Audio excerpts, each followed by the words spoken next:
இன்றைக்கி வீடியோவில் உருளைக்கிழங்கு மொச்சக்கொட்டை வச்சு ஒரு குழம்பு செய்ய போகிறோம். வாங்க எப்படி பண்ணுறது பார்க்கலாம். இங்கே 1/2 கிலோ ஃப்ரெஷ் மொச்சை வாங்கி நான் இங்கே உரித்து வச்சுருக்கேன். உருளைக்கிழங்கு 1/4 கிலோ எடுத்துக்கிட்டேன். வாங்க எப்படி செய்கிறது பார்க்கலாம். ஒரு பாத்திரம் ஸ்டவ் மேலே வச்சுக்கோங்க. பாத்திரம் நல்லா சுடிடுச்சு. தேவையான குக்கிங் ஆயில் சேர்த்துக்கலாம். நல்லெண்ணெய் இருந்தாலும் சேர்த்துக்கலாம், கடலெண்ணெய், உங்களுக்கு எந்த எண்ணெய் வேணுமோ அந்த எண்ணெய் நீங்கள் சேர்த்துக்கோங்க. நான் இன்றைக்கி தேங்காய் எண்ணெய் யூஸ் பண்ணி குழம்பு செய்ய போகிறேன். எண்ணெய் தேவையான எண்ணெய் ஊற்றிக்கிட்டேன். எண்ணெய் நல்லா சூடாயிடுச்சு. வெந்தயம் ஒரு 1/2 ஸ்பூன் சேர்த்துக்கலாம். கடுகு ஒரு 1/2 ஸ்பூன் சேர்த்துக்கலாம். கடலைப்பருப்பு உளுத்தம்பருப்பு ஒரு 1/4 ஸ்பூன் சேர்த்துக்கிட்டேன்.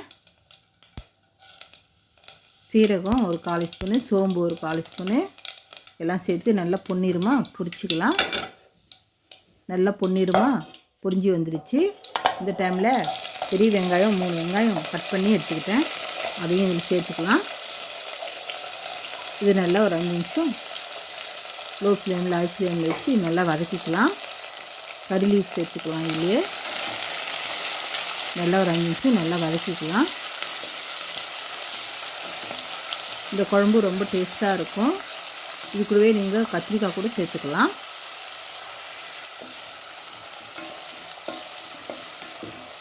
சாப்பாடு, தோசை, இட்லி, களி எல்லாத்துக்குமே சூப்பராக இருக்கும் இந்த குழம்பு. நீங்களும் ஒரு முறை ட்ரை பண்ணுங்கள்.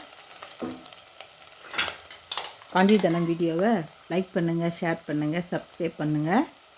இங்கே தேவையான பூண்டு ஒரு பெரிய சைஸ் பூண்டு உரித்து நல்லா இடித்து எடுத்துக்கிட்டேன்.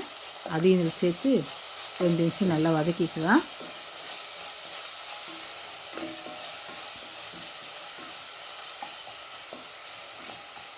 என் வீடியோவை ஸ்கிப் பண்ணாமல் பாருங்கள். அப்போ தான் நான் சொல்கிறது எல்லாமே உங்களுக்கு புரியும்.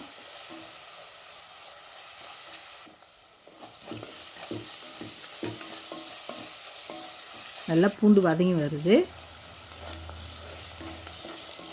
பூண்டு, வெங்காயம் எல்லாம் நல்லா வதங்கி வருது. இந்த டைமில் நம்ம ஒரு 4-5 தக்காளி நல்லா மிக்சியில் போட்டு அடித்து நல்லா மேஷ் பண்ணி எடுத்துக்கலாம். அதையும் இதில் சேர்த்துக்கலாம். நல்லா ஒரு 5-6 தக்காளி நல்லா மேஷ் பண்ணி வச்சுக்கிட்டேன். அதையும் இதில் சேர்த்து நல்லா வதக்கிக்கலாம்.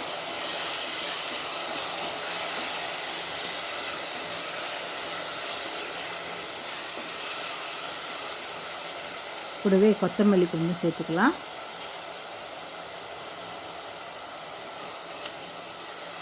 இதையும் நல்லா வதக்கிக்கலாம். தேவையான குழம்புக்கு தேவையான உப்பு நம்ம இதில் சேர்த்துக்கலாம். இதையும் நல்லா வதக்கிக்கலாம்.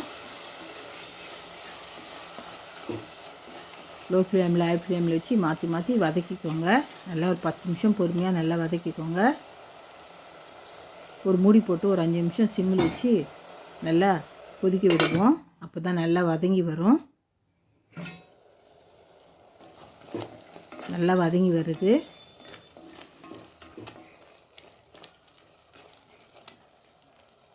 இந்த டைமில் உருளைக்கிழங்கு தோல் எடுத்து நல்லா சீவி கட் பண்ணி எடுத்துக்கிட்டேன். இப்போ நல்லா வதங்கி வந்துடுச்சு.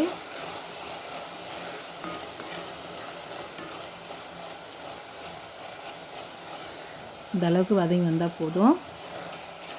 இன்னொரு 5 நிமிஷமும் மூடி வைக்கலாம். இன்னும் நல்லா வதங்கி வரட்டும். எண்ணெய் நல்லா பிரிஞ்சு வரணும். அந்த மாதிரி வதக்கிக்கணும். அப்போ தான் குழம்பு நல்லா டேஸ்ட்டாக இருக்கும். பாருங்கள், எண்ணெய்லாம் நல்லா பிரிஞ்சு வந்துடுச்சு.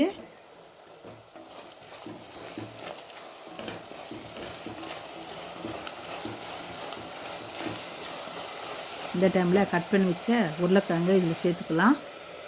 இந்த 4 உருளைக்கிழங்கு தோல் எடுத்துட்டு நான் கட் பண்ணி வச்சுக்கிட்டேன்.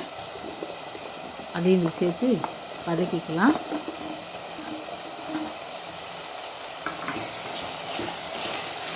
உருளைக்கிழங்கு நல்லா ஒரு 5 நிமிஷம் நல்லா வதக்கிக்கோங்க. அப்போ தான் டேஸ்ட்டு சூப்பராக இருக்கும். நல்லா வதங்கி வரும்போது உருளைக்கிழங்கு எந்த காயுமே நீங்கள் வதக்கி பண்ணும்போது சூப்பராக இருக்கும் டேஸ்ட்டு. உருளைக்கிழங்கு நல்லா வதங்கி வந்துடுச்சு. இந்த டைமில் மொச்சக்கொட்டையை நம்ம ஃப்ரெஷ் மொச்சக்கொட்டையை அப்படியே சேர்த்துக்கலாம். இது வேக வைக்கவே இல்லை. இதையும் சேர்த்து நல்லா வதக்கிக்கலாம். ஒரு 5 நிமிஷம் ரெண்டும் சேர்த்து நல்லா கலரி விட்டுக்கலாம்.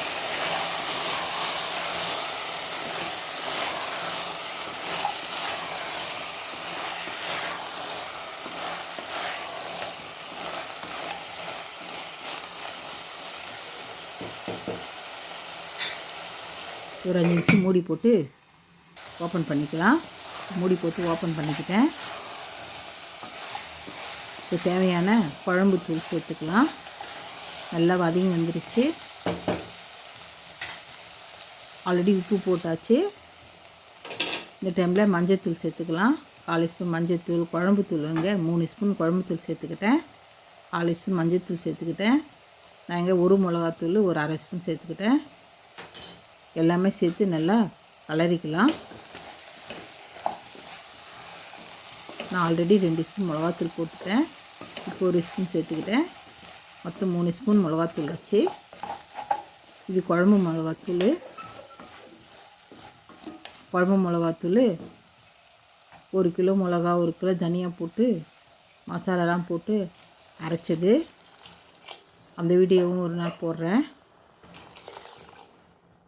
எப்படி மிளகாத்தூள் அரைக்கிறதுன்ட்டு. ரொம்ப வாசமாக சூப்பராக இருக்கும் மிளகாத்தூள், குழம்பு மிளகாத்தூள். அதே மாதிரி நீங்களும் அரைச்சிக்கோங்க. அந்த வீடியோ சீக்கிரமாக அப்லோட் பண்ணுறேன். நல்லா கலரி விட்டுக்கோங்க. கலரி விட்டு நல்லா ஒரு 10 நிமிஷம் கொதிக்க விடணும். கொதிக்க விட்டு புளி லேசாக ஒரு 3 ஸ்பூன் புளி ஊற்றி நம்ம இறக்கிக்கலாம். உப்பு கம்மியாக இருந்தது, அதெல்லாம் கூட சேர்த்துக்கிட்டேன். நல்லா 10 நிமிஷம் கொதிக்க விட்டு இறக்கிக்கிட்டேன். என் வீடியோ பிடிச்சிருந்தா லைக் பண்ணுங்கள், ஷேர் பண்ணுங்கள், சப்ஸ்கிரைப் பண்ணுங்கள். தேங்க்யூ. சூப்பராக இருக்குது பாருங்கள் பார்க்கும்போதே.